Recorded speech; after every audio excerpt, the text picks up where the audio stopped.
एक गांव में गौतम बुद्ध आकर शरण लिए हुए थे। काफी लंबा समय तय करने के बाद बुद्ध थोड़ा आराम कर रहे थे, परंतु लोग इनसे अपनी समस्याओं का हल मांगने हमेशा पहुंचते रहते थे। ऐसे में जहां भी वह रुकते, लोग लंबी कतार में जमा हो जाते और उनको अपनी समस्या बताते और बुद्ध उनका समाधान करते। उसी गांव में एक सड़क के थोड़ा किनारे पर एक भिखारी बैठा करता। वह रोज देखता कि लोग अपने दुख दर्द और सभी गंभीर से गंभीर रूप की समस्या लेकर आते हैं, और जब वहां से जाते तो उनका चेहरा बेहद खिलखिलाता रहता।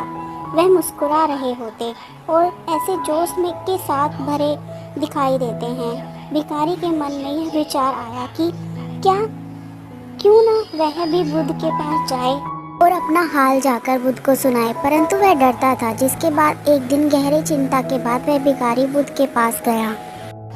लोग लंबी कतार में खड़े रहते और एक एक करके अपनी समस्याओं का समाधान लेकर वहां से चले जाते।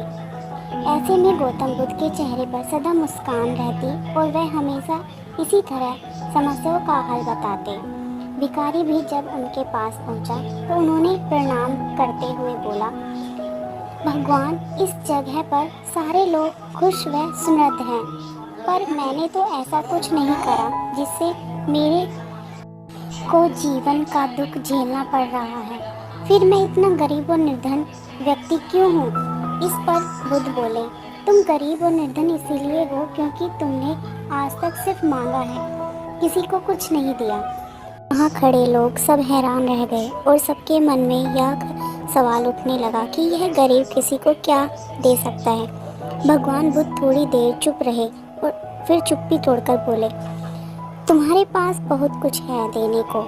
ईश्वर ने तुम्हें बहुत कुछ दिया है बांटने के लिए, जिसमें सबसे पहले तुम्हारे यह 2 हाथ हैं, जिन्हें तुम लोगों की मदद या सेवा के लिए इस्तेमाल कर सकते हो। तुम्हारे पास मुस्कुराहट है, जिसे देकर तुम दूसरों को नई ऊर्जा का संचार कर सकते हो। मुंह से 2 मीठी बातें बोल सकते हो।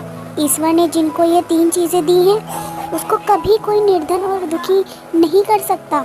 निर्धन होने का विचार तो सिर्फ हमारे मन में पनपता है। यह सिर्फ एक भ्रम है जिसे तुम्हें उभरना चाहिए और अपनी ज़िंदगी की नई शुरुआत करना चाहिए।